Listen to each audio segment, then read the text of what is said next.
Olá, a paz do Senhor. Perdoe-nos por qualquer erro técnico. Estamos trabalhando para disponibilizar um conteúdo de qualidade. Entre no nosso servidor do Discord, que é onde acontecem nossas reuniões. Link na descrição.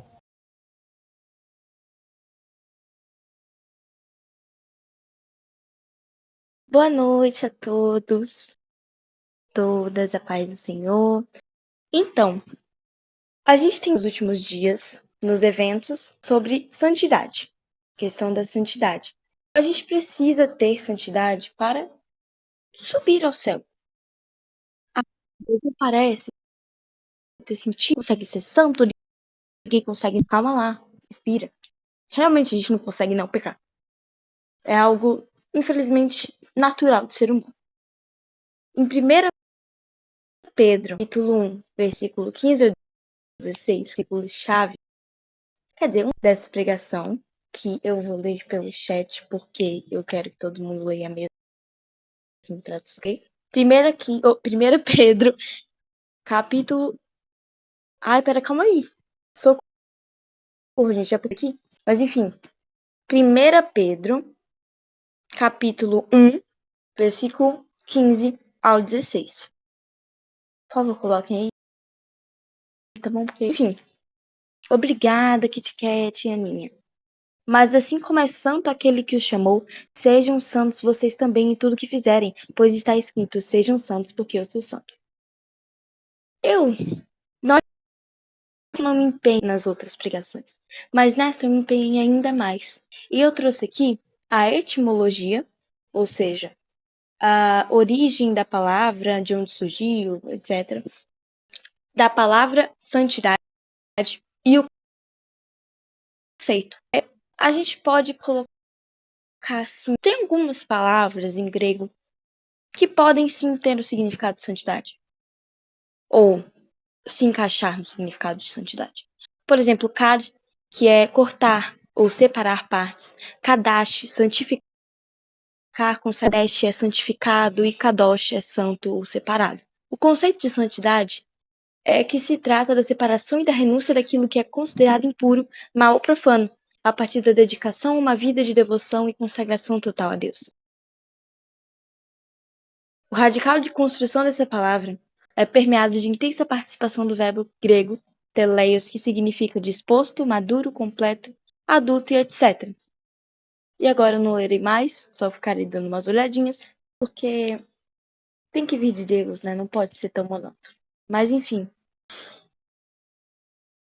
nós necessitamos ser santos, independente da nossa situação com Deus.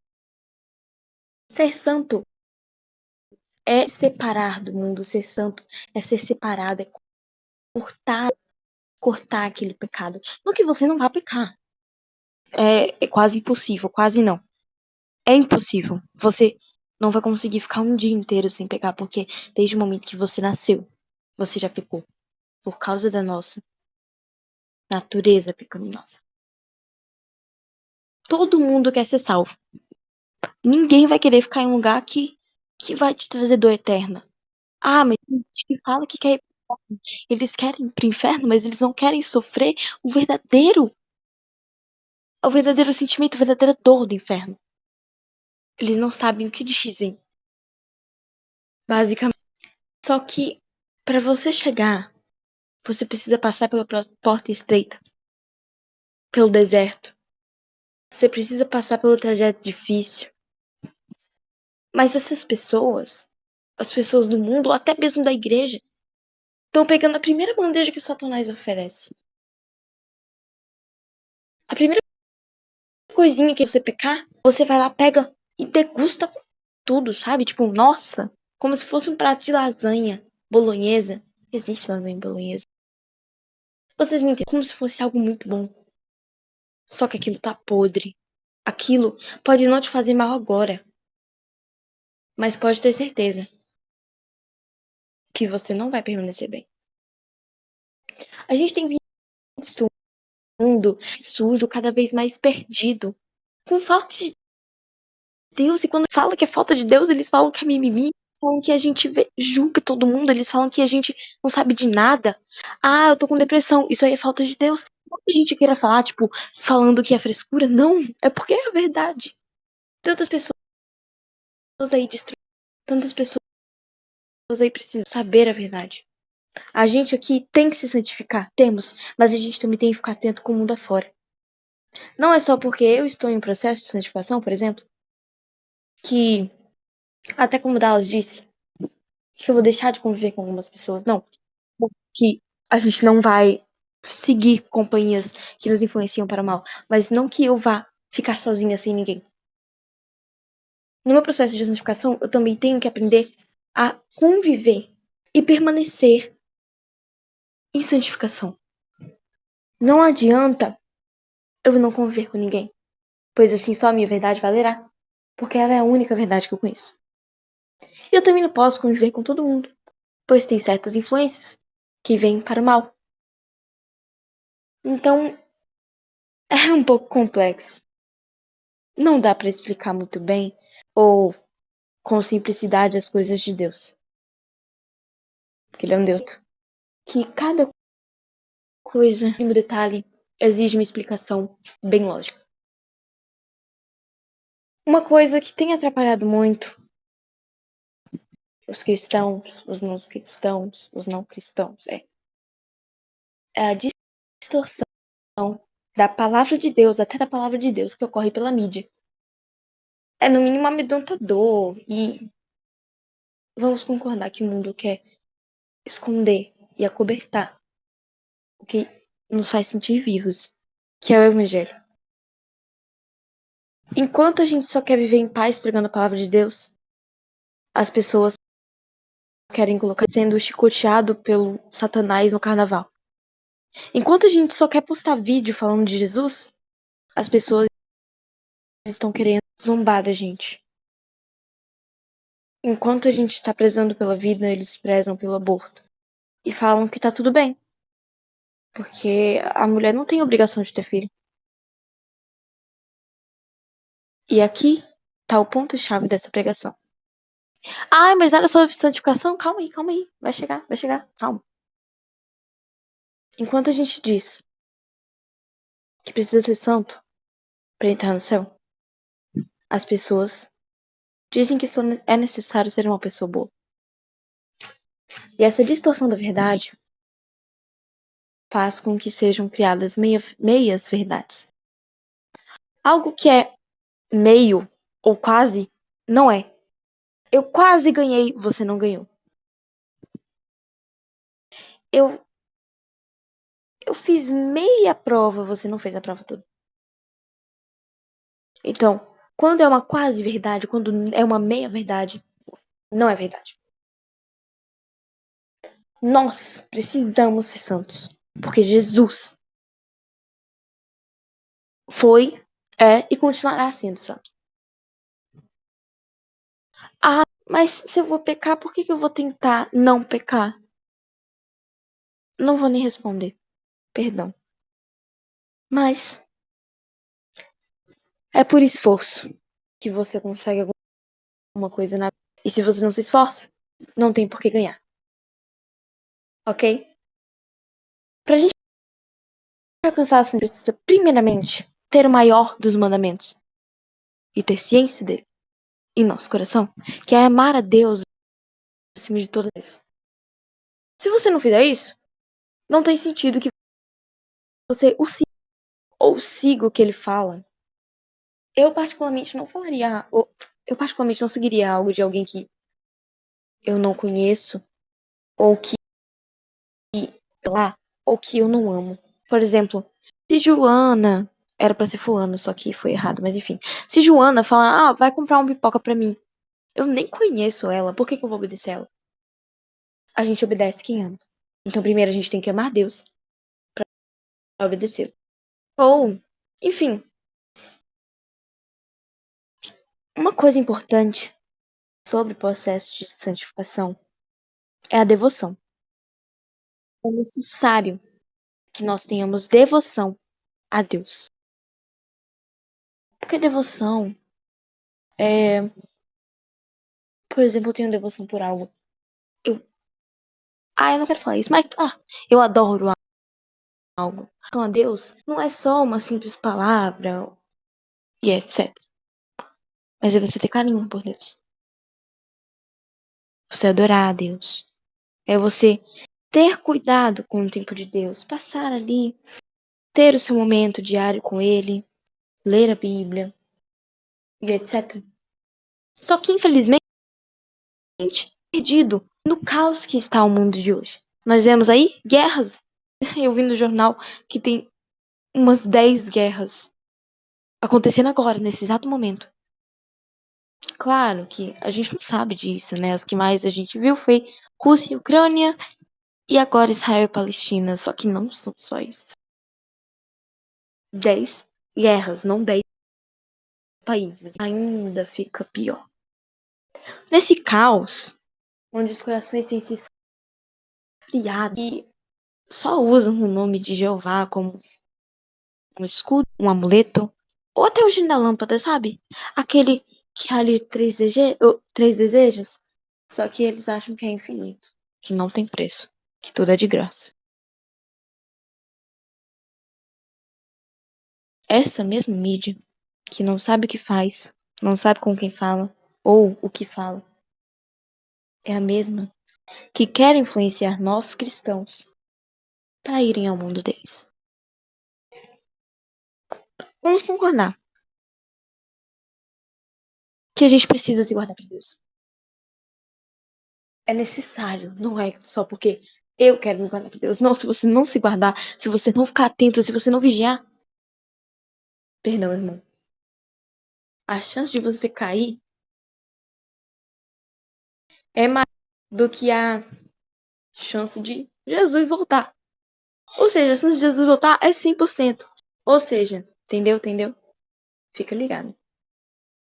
A gente não é infiel. Felizmente, Deus nos capacita para que nós possamos vigiar. Deus está vivos todos os dias para poder vigiar, para não cair. A mídia tem confundido os cristãos. Novos, antigos, que se batizaram agora, batizaram há muito tempo, os desviados voltaram, até não crentes também.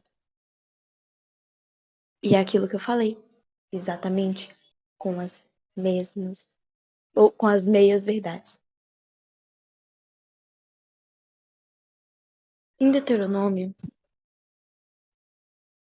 capítulo 4, versículo 2, que se não colocarem no chat eu coloco, não tem problema. Diz, cadê? Deuteronômio, socorro, internet. Aí, obrigada, Aninha. Diz assim: nada acrescentem às palavras que eu lhes ordeno, e delas nada retirem, mas obedeçam os mandamentos do Senhor, seu Deus, que eu lhes ordeno. Já dá pra entender um pouco o que eu quero falar. Distorcer o que Deus fala é como fazer uma fofoca divina. Amiga, nem te conto. Deus digo assim, assim, assado. Aí vai lá, amiga. Amiga, nem te conto. Deus falou com fulana que o sino tá assado.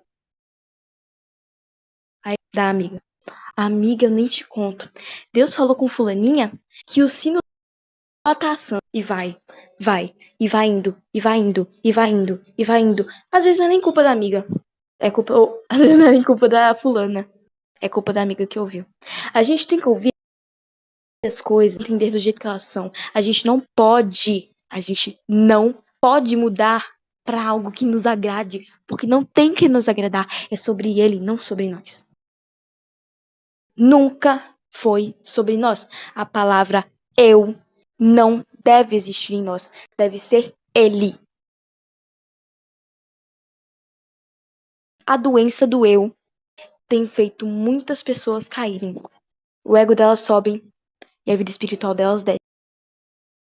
E para que vocês vigiem, não deve existir o eu. Ele tem que viver em vós. Não vocês mesmos. Não é vocês que se... Eita, calma. Não é vocês que se controlam. E também não é que ele controla vocês. Mas ele já faz muito por vocês. Você não deve aceitar que a sua visão sobre Deus seja alterada. Ainda mais porque gente que nem sabe sobre. Você vai ver aí falando que falando de Cristo.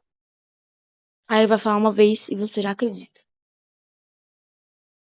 Eles pregam que tem que ser bom pra ir pro céu. Errados? Não. Mas isso não é a verdade completa. Você deve ser bom, mas deve ser bom aos olhos de Deus. Você deve ser bom mediante a vontade de Deus. Entendeu? Eles preferem contar uma meia verdade que o agrade. Mas e o resto? O resto fica perdido aí. Nunca se acha. Nunca se acha. Na Bíblia diz que é sim, sim, não, não. Tudo que procede disso vem de procedência, perdão.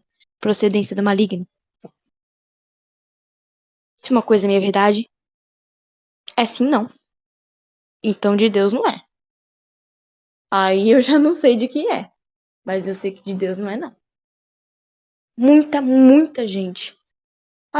Eu acho não, tenho certeza que você já ouviu nesse versículo. Usa isso de João, capítulo 3, versículo 16. Ficaram seus erros. Ou pra, tipo assim, porque Deus amou o mundo de tal maneira que deu seu Filho unigênito para que todo aquele que nele crê não pereça, mas tenha vida eterna. Para que todo aquele que crê não pereça, mas tenha vida eterna. Eles tiram para todo aquele que crê, sabe? Ai, porque deu seu Filho unigênito para que todo aquele não pereça, mas tenha vida eterna. Não é isso. Não, calma. Eu peço que vocês coloquem. Cadê? Não, eu coloco logo. Super exemplo.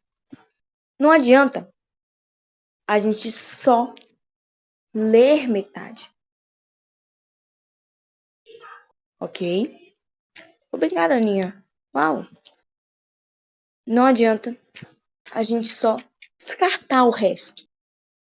Eu já tinha esse pensamento há muito tempo mesmo, de que as pessoas só querem ouvir o que agrada ao ouvido delas. Leiam aí no chat, por favor, até o verso 18. Para vocês notarem um detalhe importante que as pessoas não usam. Entender por quê? Porque Deus amou o mundo de tal maneira. Porque Deus amou o mundo que deu seu Filho unigênito para que todo aquele que nele crer não pereça, mas tenha vida eterna. Pois Deus enviou seu Filho ao mundo para não condenar o mundo, mas para que este fosse salvo por meio dele. Quem nele crê não é condenado, mas quem não crê já está condenado, por não crer no nome do Filho unigênito de Deus. Esses dias, jogando, acho que nem lembro que dia que foi. Se foi na terça-feira, depois do Paul, que eu realmente não lembro. E nisso eu vou ficar devendo a vocês. Mas eu estava jogando com o painho, né? Lucas, nem sei se ele tá aí. E eu disse exatamente essa coisa.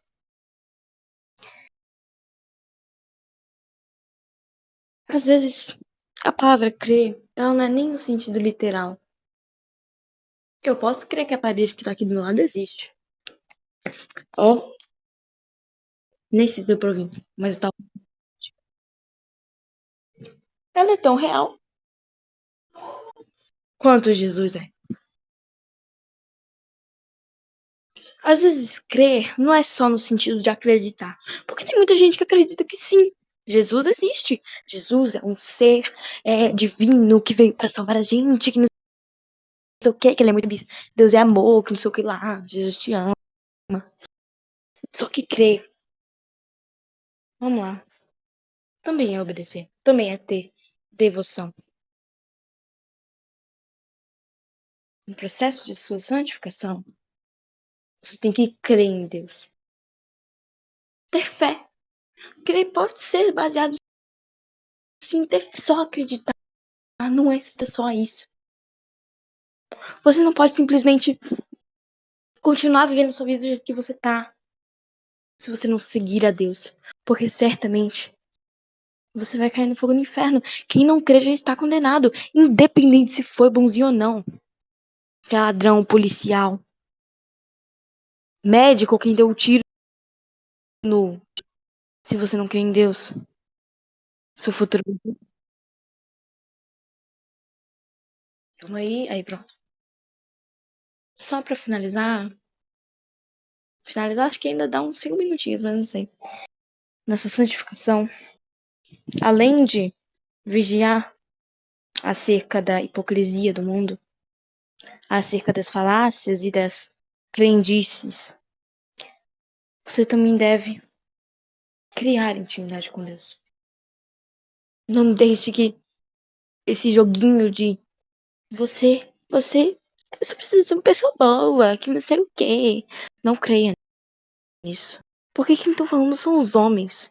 Tem gente que fala, ai, por que eu vou acreditar na Bíblia se foi escrito pelos homens? Por que então você acredita nos próprios homens? Que falam coisas muito piores, que falam coisas de morte, que falam coisas ruins. Por quê? Por que você acredita neles ainda? Já que a Bíblia foi feita pelos homens? Por que você acredita nos homens? Ou os homens que escreveram a Bíblia eram extraterrestres? Sabe muito bem o que tá falando. Esses aqui sabem. Não sei desde quando. Eu, hein? O povo tá mais perdido que segue em tiroteio. Você precisa ter intimidade com Deus. E isso é acreditar no que Deus diz, ter um relacionamento com Deus. E não acreditar no que os outros dizem e ter intimidade com os outros. Você não precisa ter o mundo ao seu lado se você já tem Deus que criou o mundo. Acorda.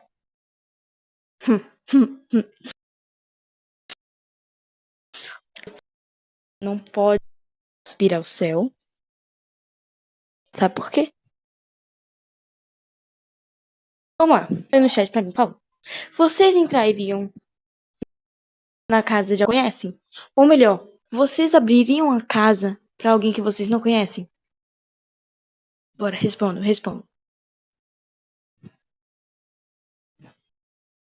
A maioria não, acredito.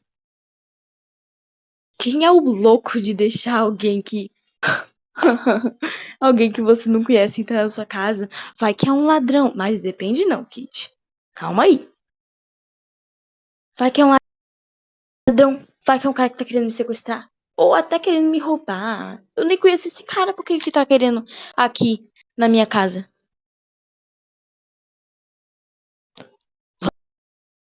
Acabaram de Deus.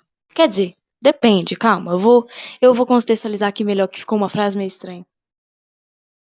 Você não vai entrar na casa de Deus se você não tem intimidade com ele. E intimidade eu digo no sentido de ele conhecer você. Vocês conhecem o Neymar, claro. Sabe do menino que ele teve, né? É menino? Nem sei. Vocês conhecem o Neymar. Mas ele não conhece vocês. Não adianta vocês irem lá na casa do Neymar, bater na porta. Eu não vou bater na porta aqui não, porque senão vai achar que eu tô pedindo socorro. Mas enfim, bater na porta. Espero que tenha ido. E esperar, ou falar dos coreanos aí também, golpe baixo, né, Lupe? E esperar que ele vá atender vocês. O mínimo que ele vai fazer é chamar a polícia. E para igual. Neymar, não sou. Sou uma pessoa normal, mas ainda tem esses riscos. Então, pra que eu suba se Deus não me conhece? Eu posso até conhecer ele. Igual que a gente falou, ó. Eu conheço de longe, posso conhecer de longe. Deus é aquele cara lá, mano, muito top. Cara, ajudados. Nossa, cara, muito gente boa, velho. Lá, vi uns vídeos em Rios que tava o versículo, achei muito é massa. Outra gente que fala que é cristão, postando música de funk nos stories. Vada ainda, pra mãe não ver. Você conhece Deus de longe, né? Só pode. Obrigada. Muitos dias, Senhor, Senhor, não profetizar então nós não expulsamos demônios e não realizamos muitos milagres. Então eu lhes direi claramente, nunca os conhecia, afastem-se de mim, vocês que praticam o mal. Pra que a gente quer entrar na casa de um cara que nem nos conhece? Em Marcos, capítulo 7, versículo 6, diz que nós somos hipócritas. Eu vou ler aqui o versículo só para ser mais exato. Tá na mesma que tá aqui nas minhas anotações, mas enfim. Respondeu-lhes: Bem profetizou Isaías acerca de vós, hipócritas, como está escrito: Este povo honra-me com os lábios, seu coração, porém, está longe de mim. Não é verdade o que ele diz? É claro que é verdade. Porém, toda essa hipocrisia que a gente tem tido faz que nós percamos a nossa santidade, faz com que nós percamos a chance de nos santificar cada dia mais, cada dia mais, cada dia mais, para não é parar de pecar, mas é para pecar menos, é para glorificar mais. Nós não devemos ceder ao mundo ter o risco de perder a oportunidade de se santificar perante a Deus. E aí, meu finalzinho. Se basear nas crendices de quem não conhece Deus é o mesmo que aprender uma receita com quem nunca cozinhou. Então, que nós sejamos atentos. Porque vamos lá, não vale a pena perder a salvação, a santificação de Deus. Deus nos traz a paz que excede todo entendimento. Não vale perder a pena, não. Não vale a pena perder tudo isso que só nos traz benefícios. Ter opinião em comum com o mundo ou achismos que o mundo. Uma pessoa boa, você tem chance de ir pro céu. Acreditar nas crendices de quem nunca soube quem é Deus é o mesmo que ouvir a receita de quem nunca cozinhou. Então que nós possamos preservar nossa identidade em Cristo, porque não vale a pena que a nossa salvação para coisas desse mundo, não vale a pena que nós tenhamos a mesma opinião desses aí, que só sabem quem Deus é por causa do teclado, e que sabem que tem que escrever em Deus maiúsculo, ou com D maiúsculo. Porque senão, meu Deus, eu tô cometendo um pecado muito grande, como se Deus minúsculo fosse o maior pecado deles, né? Enfim, que vocês tenham uma noite abençoada. É isso, muito obrigada.